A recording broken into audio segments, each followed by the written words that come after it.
Olá, eu sou o Daniel Nemberg e tenho 30 anos de experiência na área pública. Sou formado em Administração Pública pela Fundação Getúlio Vargas e em Ciências Sociais pela USP.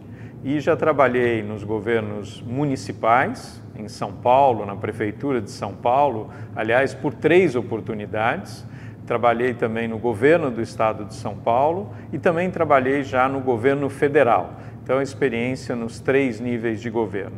E hoje eu gostaria de conversar um pouco com vocês sobre 3 projetos que eu participei. Já participei de vários outros projetos, mas acho que esses 3 são muito significativos e importantes. O primeiro deles, que eu quero comentar um pouco, é sobre o Poupa Tempo. O segundo é sobre o Detran, do qual eu fui diretor-presidente por quase 5 anos. E o terceiro projeto foi quando eu fui secretário de Inovação e Tecnologia da Prefeitura de São Paulo. Aliás, o primeiro projeto do Poupa Tempo, eu fiquei quase 10 anos à frente do Poupa Tempo e fui, como eu disse, um dos criadores do Poupa Tempo, junto com muitas outras pessoas. Mas coordenei o projeto por quase 10 anos, fui o superintendente, o primeiro superintendente do Poupa Tempo. Isso foi de 1996 até 2006. E já começando, falando um pouquinho sobre o Poupa Tempo, acho que é muito importante comentar um pouco o sucesso que o Poupa Tempo fez e que lá atrás, no começo, muita gente não acreditava que o Poupa Tempo ia dar certo como ele deu. Aliás, tem histórias muito interessantes. Quando a gente inaugurou o primeiro Poupa Tempo na Praça da Sé, no centro de São Paulo, isso foi em 1997, depois de mais ou menos 10, 12 meses de preparação para inaugurar o primeiro Poupa Tempo, essa unidade fez, logo nos primeiros dias, uma enorme fila, que inclusive saiu a matéria em vários jornais aqui de São Paulo, falando que muita gente foi me entrevistar perguntando por que o Poupa Tempo não tinha dado certo. E eu mostrei que, ao contrário, o Poupa Tempo estava dando muito certo e a gente estava conseguindo reduzir tempos de emissão de alguns documentos, que, por exemplo, a carteira de identidade, que levava algumas vezes 30, 60 dias para ser emitido, a gente estava conseguindo fazer isso em 1, 2 dias e algumas vezes até no mesmo dia. Isso mostrou que o Poupa Tempo estava dando certo e que rapidamente a gente precisava abrir, isso sim, novas unidades para atingir o estado todo. Mas eu chego lá. Primeiro eu queria contar um pouquinho para vocês toda a preparação para a abertura, para a inauguração dessa primeira unidade e depois de várias outras. Eu participei das primeiras 11 unidades do Poupa Tempo que foram abertas. Hoje a gente já passa da casa de 2 centenas de Poupa Tempo no estado de São Paulo. E, aliás, um parênteses, assim como a gente tem o Poupa Tempo no estado de São Paulo, em outros estados nós temos também outras centrais de atendimento ao cidadão no mesmo modelo. É importante sempre deixar claro que o Poupa Tempo também se inspirou um pouco na Rua da Cidadania, lá de Curitiba, se inspirou no Saque da Bahia, que foi inaugurado 1 ano antes do Poupa Tempo, e também se inspirou em outros modelos. Aliás, tem um livrinho muito interessante chamado Desburocratização, da época lá atrás, do Ministério da Desburocratização, em que tem um texto que fala sobre os shopping centers de serviços públicos. Para quem quiser ler, vale a pena, é um texto de 3, 4 páginas e que conta um pouquinho essa ideia de reunir no mesmo espaço, com um padrão de atendimento, vários serviços públicos e, por que não, serviços privados, mas de caráter público, que permitam que o cidadão possa ser atendido com rapidez, com eficiência e, principalmente, com respeito. Então, essas foram as ideias iniciais, para a gente poder elaborar o Poupa Tempo, e hoje a gente tem, como eu falei, Poupa Tempos pelo Brasil afora, com nomes diferentes. No Acre, por exemplo, foi onde eu ajudei inclusive a implantar a unidade, chama OCA. A gente tem também o Shopping do Cidadão em Pernambuco, a Loja do Cidadão em Portugal, O pessoal lá de Portugal veio até aqui conhecer o saque e o poupa-tempo e implantou a loja do cidadão, que funciona muito bem em Portugal. E temos muitos outros projetos muito parecidos como esse, o VaptVupt, né? Lá em Goiás, no Espírito Santo chama Faça Fácil, né? O Tudo Fácil no Rio Grande do Sul e várias outras centrais de atendimento ao cidadão com o mesmo objetivo, com a mesma ideia de simplificar a vida das pessoas, de atender com mais agilidade, com mais rapidez. E para nós inaugurarmos, né, a primeira unidade do Poupa-Tempo, foi muito importante que houvesse uma decisão política. Na época, o governo Mário Covas, em que o governador chamou os diversos secretários e definiu que essa ia ser uma das suas prioridades de governo: tratar o cidadão com respeito, tratar o cidadão como cidadão. Ou seja, o Poupa-Tempo é um exemplo de cidadania e que permite que a gente possa, de fato, ir melhorando gradativamente esse atendimento ao cidadão. E para isso, ele reuniu um secretário muito próximo dele, o professor Angarita e o professor Dalmo, aliás, ex-professores meus da Fundação Getúlio Vargas, que chamaram uma equipe, e uma equipe que entendia um pouco de tecnologia, um pouco de recursos humanos, um pouco de organização e métodos, né? Para quem não lembra, isso é antigo OIM, né? Um pouco também de arquitetura, de engenharia, para que toda essa equipe pudesse fazer o melhor possível em termos de atendimento ao cidadão. E chamando os diversos secretários, mostrando para eles que a emissão de documentos, como eu já disse, de um RG, de uma carteira de motorista, uma carteira de trabalho, pudesse ser feita da melhor forma possível, do jeito mais rápido possível, e lembrando que nessa época, né, 1996, 1997, nós não tínhamos internet ainda, ou estava muito incipiente. E a tecnologia não é como hoje, que nós temos inteligência artificial, internet das coisas e assim por diante. Muito do que a gente conversou e discutiu nessa época era justamente para que a gente pudesse, usando a tecnologia existente, usando as ferramentas e os recursos existentes, melhorar o atendimento. E assim foi feito, né? Montamos uma equipe que era uma equipe de várias áreas, como eu falei, e ficamos pensando tudo o que podia ser melhorado no atendimento ao cidadão. Desde a hora em que o cidadão decide ou precisa fazer, seja uma primeira via de um seu RG, Registro Geral, Carteira de Identidade, até a hora em que ele vai buscar esse documento. Um passo a passo. Isso que é a questão da organização em métodos, né? De rever os fluxos, os procedimentos para a emissão de um documento desse. Desde a necessidade de se pensar como falar com esse cidadão, né? Hoje a gente já tem, depois eu vou falar um pouquinho sobre isso também, aliás, uma lei, quando eu fui vereador, eu não falei, mas fui vereador também na cidade de São Paulo, que é a lei da linguagem clara. Lá atrás não tinha uma lei nesse sentido, mas tinha uma ideia de que era muito importante para o cidadão entender o que os funcionários públicos falavam, que pudesse ser uma linguagem simples, clara, direta. Então, na hora em que o cidadão liga para um telefone ou acessa um portal ou mesmo recebe algum panfleto, algum folheto explicando para ele como emitir, por exemplo, uma carteira de identidade, essa linguagem tem que ser uma linguagem acessível, que ele entenda o que está sendo dito. Então, desde este momento em que o cidadão precisa saber que documentos ele precisa levar para fazer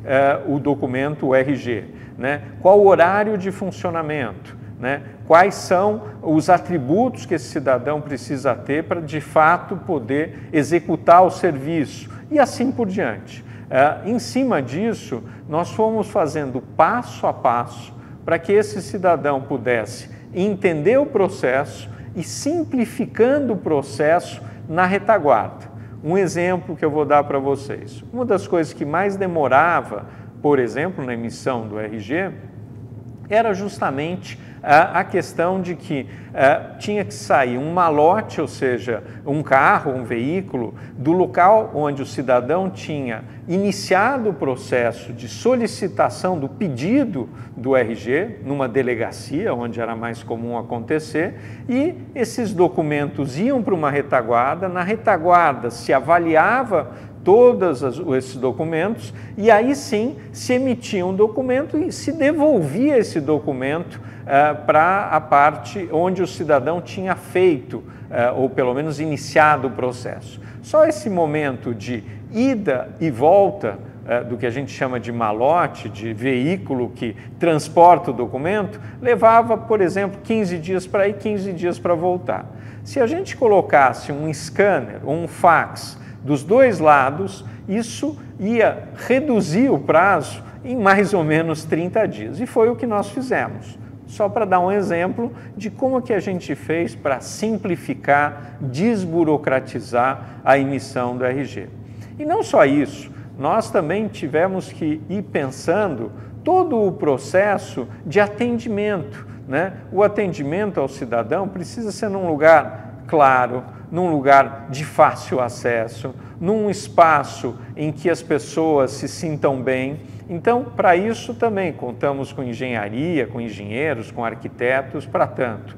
Para ter um espaço em que o cidadão também possa tomar um lanche, possa ir ao toalete, possa ter um espaço para esperar e assim por diante. Repensamos também toda a questão das filas, como fazer um gerenciamento de filas para que o cidadão pudesse, de forma transparente, saber se ele vai ser atendido rapidamente ou não. E que a gente possa ter relatórios mostrando também quanto tempo esse cidadão esperou, quanto tempo cada funcionário leva para fazer a sua parte do processo e assim por diante. Ou seja, a ideia é olhar todas as etapas do processo e todas as variáveis do processo, né? Para isso, vocês devem imaginar que nós precisamos não só escolher bons funcionários, sejam eles funcionários públicos ou terceirizados, e fazer uma grande capacitação para que esse funcionário possa atender da melhor forma possível o cidadão.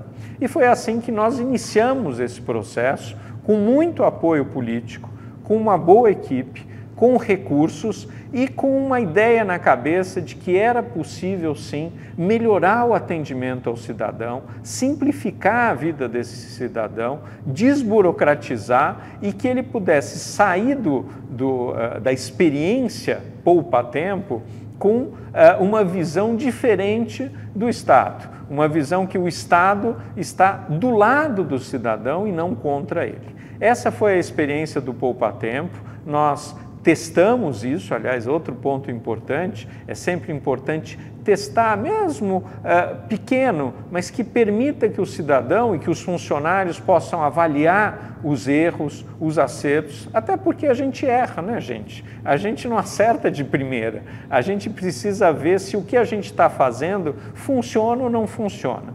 E desta forma é que nós iniciamos o processo do Poupa-Tempo para que esse pudesse ser um projeto como exemplo de serviço público.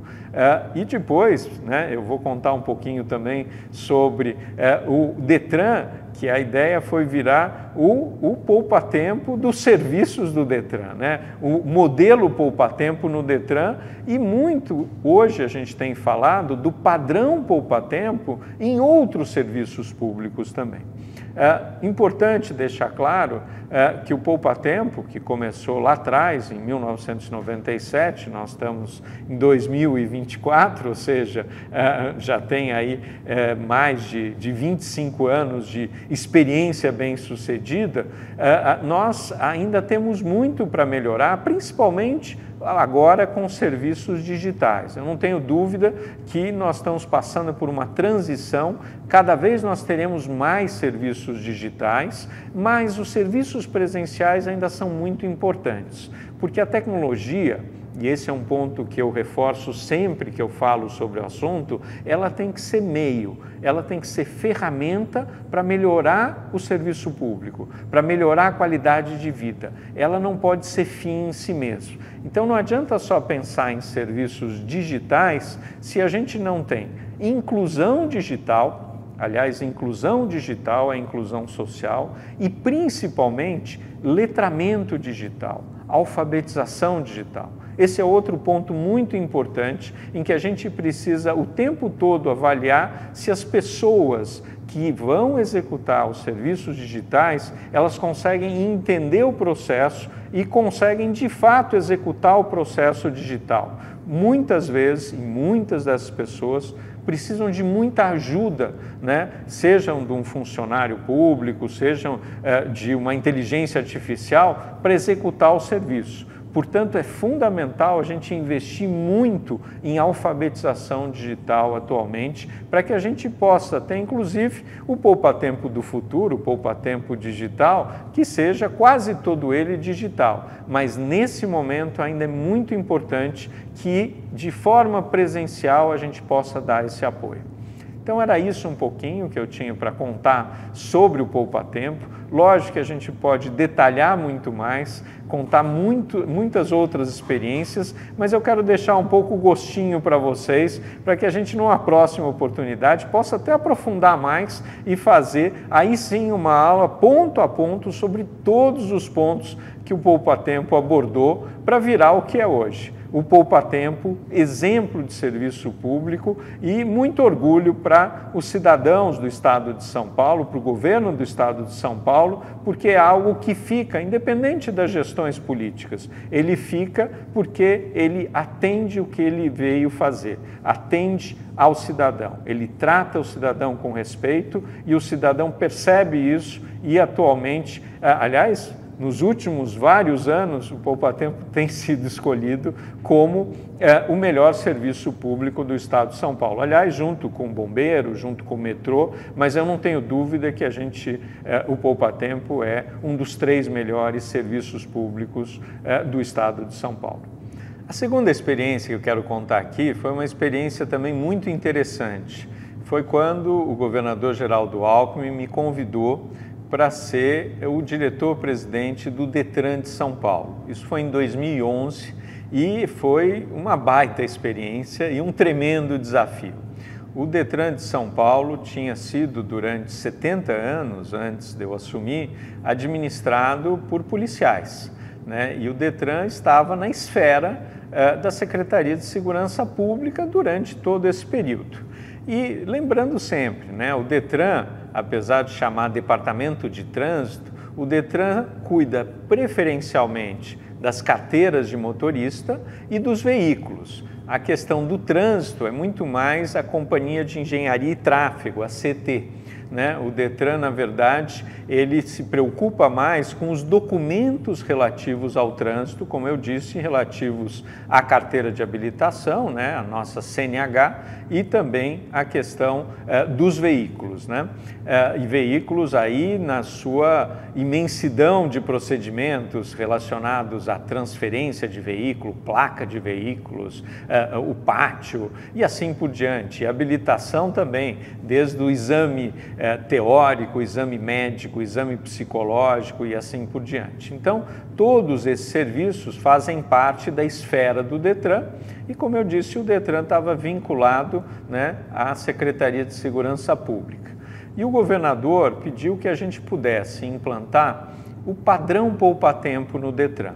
E aí, novamente, eu e uma pequena equipe, nós fomos aos poucos entendendo os principais serviços do Detran e o que a gente poderia fazer para que a gente pudesse fazer com que o Detran tivesse um padrão poupa-tempo. Um dos pontos fundamentais sempre, aliás, que eu já contei um pouquinho sobre poupa-tempo, mas no Detran também, é a ideia da desburocratização, a ideia da simplificação. Tudo que a gente puder fazer para que os serviços possam ser mais simples, mais rápidos, mais eficientes, nós tentamos fazer. Então, por exemplo, né, uma carteira de motorista, a ideia é que ela possa ser emitida rapidamente. Aliás, no Detran, uma das experiências que eu mais gostei foi fazer com que nós, do governo, pudéssemos nos antecipar às necessidades do cidadão. E, aliás, pegando o exemplo do Detran do Rio de Janeiro, eu sempre falo, né, copiar não faz mal a ninguém, boas experiências. O governo do Rio de Janeiro, com uma boa experiência, começou a se antecipar ao cidadão e lembrar o cidadão 30 dias antes que ele tinha que renovar a sua carteira de motorista. Aliás, a gente esquece disso, não é? Então, para o cidadão não esquecer, na época, o Detran do Rio começou a mandar SMS, aliás, antes de SMS, começou a mandar cartinhas pelo correio, lembrando o cidadão que dali a 30, 60 dias a carteira de motorista dele ia vencer e o que ele precisava fazer, o procedimento para renová-la. E aí nós utilizamos essa ideia, implantamos aqui no Detran de São Paulo justamente isso, né? Começamos também com cartinhas, depois SMS, depois WhatsApp, para lembrar o cidadão dessa renovação. Isso é muito interessante porque mostra um governo que é um governo proativo, um governo que está do lado do cidadão, que não se preocupa com o cidadão só em multá-lo, não se preocupa só em ficar em cima do cidadão fiscalizando ele, mas um governo que pode ajudá-lo a se lembrar das suas obrigações, como renovar uma carteira de motorista. Outro dia, aliás, um parênteses que eu gostei muito, eu recebi por e-mail também da Polícia Federal, e aí o governo federal, me lembrando que eu tinha que renovar o meu passaporte, porque também estava para vencer. Ou seja, governos desse tipo são muito bons, porque são governos que nos lembram de obrigações que muitas vezes, com a correria do dia a dia, a gente se esquece de fazer, que é renovar um passaporte, que é renovar uma carteira de motorista e assim por diante. E é possível fazer isso em várias esferas do serviço público. Mas voltando à questão do Detran de São Paulo, um outro grande objetivo que a gente tinha era tirar o Detran da esfera da Secretaria de Segurança Pública. Por que isso? Porque, como eu disse, os principais atividades, os principais serviços do Detran não eram serviços de segurança, eram serviços relacionados à gestão, serviços relacionados a atendimento ao cidadão, né? Renovar uma carteira de motorista, fazer uma primeira carteira de motorista, fazer um exame médico, trocar uma placa e assim por diante, são serviços que têm muito pouca relação com a segurança pública. E o Detran tinha no seu quadro de funcionários mais de 1.400 delegados, que estavam lá há muitos anos, né? E muitos oficiais administrativos. O que nós fizemos? Nós criamos uma carreira, aliás, duas, de agentes de trânsito, de oficiais de trânsito, e gradativamente fomos substituindo os policiais que lá estavam por funcionários de carreira da área de trânsito, né? E devolvemos em torno de 1.400 delegados para a Secretaria de Segurança. Aliás, na minha época eu lembro que ficou um delegado para fazer a interface com a Secretaria de Segurança, porque sempre tinha algum aspecto que permeava a segurança. Então, nós fizemos isso, que foi muito importante para liberar esses policiais de volta para a segurança. O Detran ficou vinculado à Secretaria de Planejamento e um outro ponto importante, que aliás queria reforçar isso em vários dos projetos que eu participei, muitas vezes mais difícil do que você implantar as melhorias é você fazer a gestão delas continuamente. Muitos projetos, eles começam muito bons, a gente vê quando as escolas são inauguradas, está novinha, computador novo, pintado, cadeira, todo mundo animado. Quando passam 5, 10 anos, isso vai desgastando, né? A mesma coisa um posto de saúde, a mesma coisa um poupa-tempo ou uma unidade do Detran. A importância que a gente precisa sempre pensar de como fazer para manter a qualidade da gestão E não só isso, melhorá-la, incrementá-la, né, com novos serviços, com novas tecnologias. E foi isso que a gente começou a fazer no Detran em várias áreas. Seja para, por exemplo, né, eu sempre gosto de citar a vistoria de veículos, né?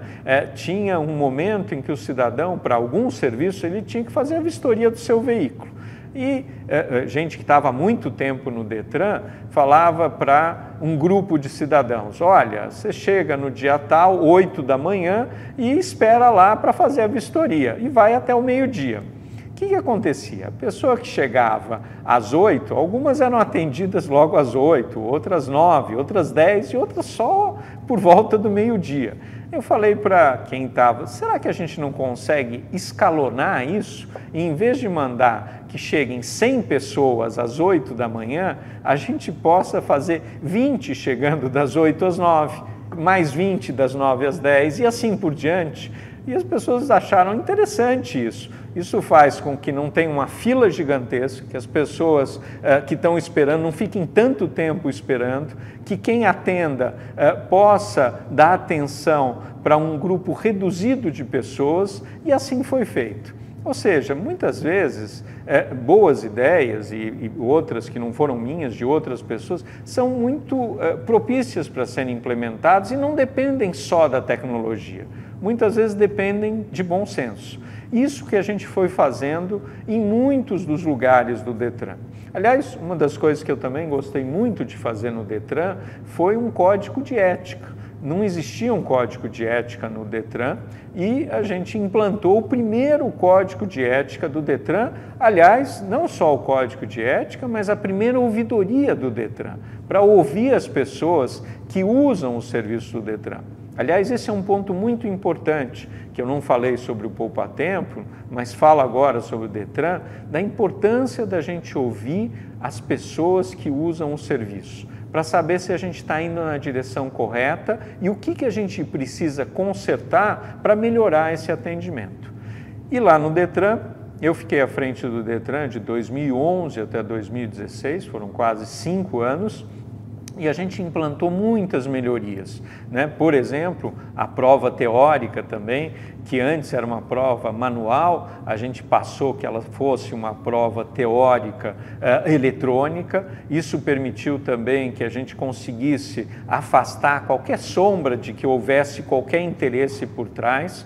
E, infelizmente, uma das ideias que a gente queria implantar, que era a prova prática, com câmeras em cada veículo, para que não ficasse só a palavra da pessoa que estava fazendo a prova para passar, se você vai tirar uma carteira de motorista ou não, e quem está avaliando essa pessoa, a gente queria que tivesse uma inteligência artificial já acoplada ao veículo, que pudesse permitir que, se houvesse dúvidas, a gente acessasse a prova digital que foi feita. Infelizmente não conseguimos implantar, mas hoje nós temos tecnologia suficiente para implantar algo desse tipo. Tudo isso para dizer também que quanto mais a gente simplifica, quanto mais a gente digitaliza serviços, mais a gente combate corrupção também.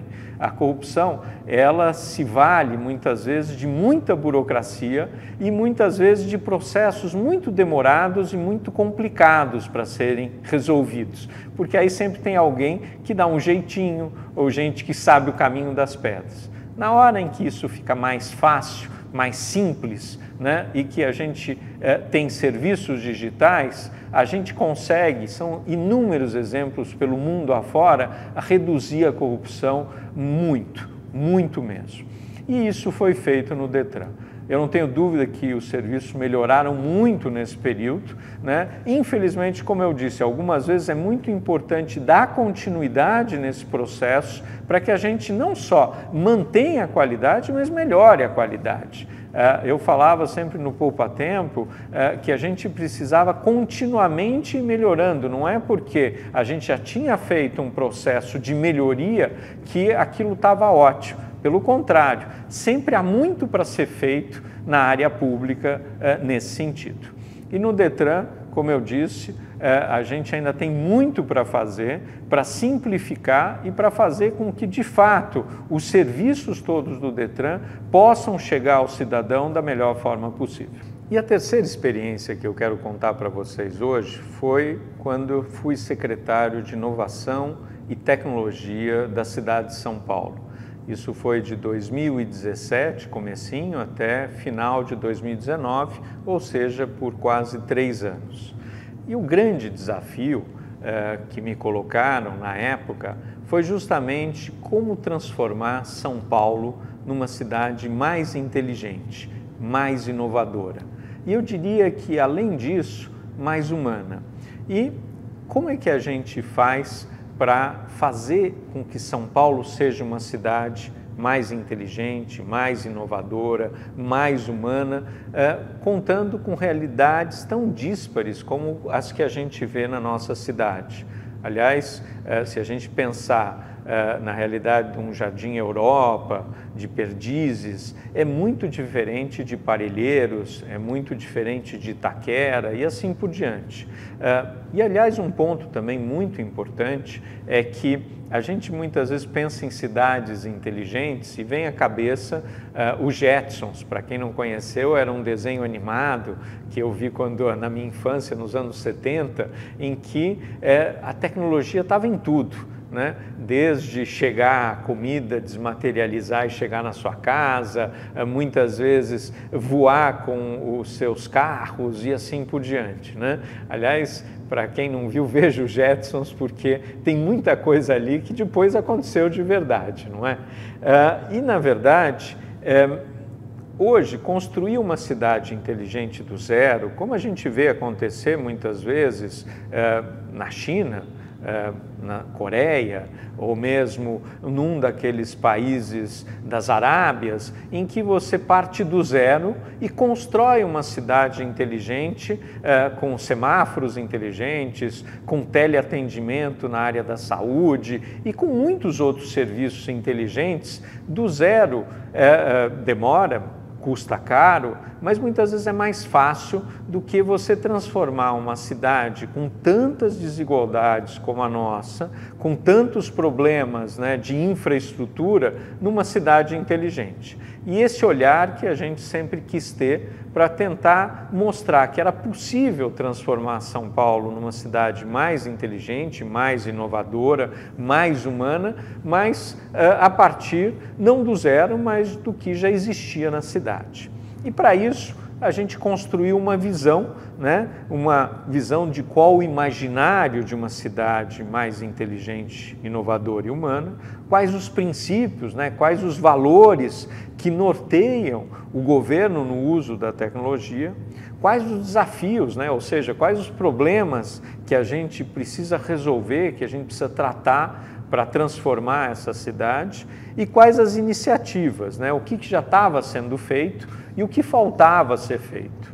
E para isso a gente começou a apontar algumas soluções que qualquer projeto de cidade inteligente na cidade de São Paulo, aliás, não só na cidade de São Paulo, no mundo, precisa levar em consideração. Primeiro, é reduzir as desigualdades sociais, né? Sem sombra de dúvida, na hora em que a gente consegue que um atendimento na área da saúde, o agendamento, por exemplo, de uma consulta médica, possa ser feita ou por um portal ou por um aplicativo, que o cidadão não precisa ir até o posto de saúde para agendar, isso é um avanço tremendo. Porque a gente vê isso na iniciativa privada, quem tem condições de pagar um plano privado de saúde já tem isso há muito tempo e a grande maioria da população ainda não tem, porque não foi implementado um sistema que permita que o cidadão possa, do seu celular, do seu computador ou entrando num portal, assim por diante, possa de fato agendar uma consulta, não é nem realizar a consulta, mas o agendamento, que ele não precise se deslocar da casa dele, pegar muitas vezes uma condução, perder um dia de trabalho, ficar numa fila para agendar uma consulta. Isso é reduzir desigualdades. Simplificar a vida na cidade. Como eu já falei, tanto no caso do Poupa Tempo quanto do Detran, é muito importante que a gente simplifique a vida das pessoas. Não sei se é porque nós temos uma descendência, né, portuguesa, mas a gente brinca com isso, mas infelizmente a gente é muito burocrático em muita coisa, né? E muitas vezes as coisas são assim porque sempre foram assim e é difícil a gente mudá-las. E fazendo um meia-culpa, não sei se vocês sabem, mas hoje Portugal é um dos lugares que mais simplificou o seu serviço, seja com a loja do cidadão, seja com, por exemplo, abrir empresas, a gente consegue fazer isso muito rapidamente. Portugal hoje na Europa é um dos países mais avançados em termos de inovação e de simplificação. Também melhorar o atendimento ao cidadão. Eu sempre tenho na minha cabeça que o mais importante é como é que a gente melhora o atendimento ao cidadão. Acabo muitas vezes até sendo chato de como cobro para que a gente possa melhorar esse atendimento. Transformar a gestão da prefeitura. Eu sempre falo que inovar não é fácil, ainda mais no serviço público. Por quê? Porque a gente está acostumado a fazer as coisas sempre do mesmo jeito. Então, por exemplo, quando a gente colocou o Diário Oficial da Prefeitura de São Paulo na internet, o dia seguinte foi um Deus nos acuda, porque as pessoas que trabalham no serviço público estavam acostumadas a chegar, olhar o Diário Oficial em papel e aí sim começar a trabalhar. Na hora em que não tem mais aquele papel, todo mundo, mas onde é que eu acho? Como é que eu vejo isso? Como é que eu acesso? Ou seja, inovar não é simples. E a gente não está acostumado a inovar, né? A gente também faz, a gente muitas vezes faz o mesmo caminho até o trabalho, a gente trata a nossa mulher, muitas vezes o nosso marido, os nossos filhos do mesmo jeito. Inovar, fazer de um jeito diferente, tem que ter uma mudança de comportamento que não é simples. Usar tecnologias e inovações, eu sempre falo como meio, como ferramentas. É isso que eu acredito e gosto de fazer. E como alcançar isso, né? Tem que lembrar sempre que a tecnologia tem que estar a favor do cidadão e não contra ele. Como eu já citei aqui, também a ideia de um governo proativo, que se antecipa ao cidadão, né? Que possa ver as necessidades do cidadão e antes dele pedir, dizer, olha, isso é possível de ser feito. Um ambiente também de colaboração entre os cidadãos, a comunidade, a sociedade e o governo, né? Governar com a população e não só para a população. E muita transparência na relação entre governo e cidadãos. Aliás, alguns princípios que eu gosto sempre de citar no uso de tecnologias, né? A gente vê, por exemplos, aliás, fora do Brasil, principalmente na Europa, nos Estados Unidos, que muitas vezes é melhor menos aplicativos e melhor atendimento. Nem sempre o aplicativo é o melhor jeito da gente atender o cidadão. E a gente muitas vezes também acha algumas coisas, a gente não quer soluções correndo atrás de problemas. Muita gente me oferecia muitas soluções que não eram necessariamente as melhores ou que eu precisava naquele momento para a cidade de São Paulo. Não adianta também digitalizar a burocracia. Eu brinco que vira e-burocracia. Se a gente não fizer um trabalho antes de rever fluxos, rever processos, rever legislação, a gente muitas vezes vira e-burocracia. Então, a gente digitaliza a burocracia. Como eu também já citei aqui, a gente sempre quer menos futurismo e mais realismo. Não adianta só a gente achar que São Paulo vai ser Shenzhen na China e assim por diante. Lembrando sempre, né, que proteção de dados e privacidade são direitos, não é um luxo. Tecnologia, o ideal é que ela seja interoperável sempre aberta quando possível, né, ou aberta quando possível. E, novamente, a tecnologia como parceira estratégica e não protagonista. E os grandes desafios que a gente tem eram, aliás, muitos. Eu citei só alguns.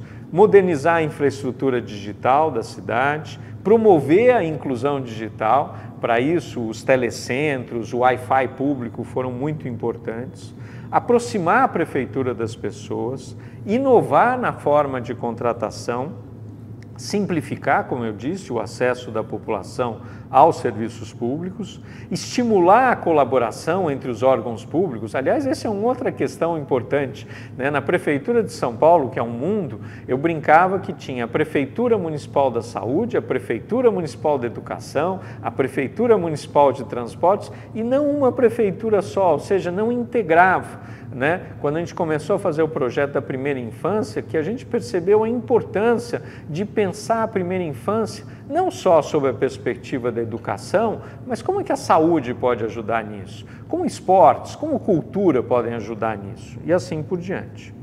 Gerar também valor público a partir de dados. Cada vez mais a gente hoje vai usar dados e a gente precisa, com todo cuidado, respeitando a Lei Geral de Proteção de Dados, como usar dados para o cidadão, né? E para fazer políticas públicas, né?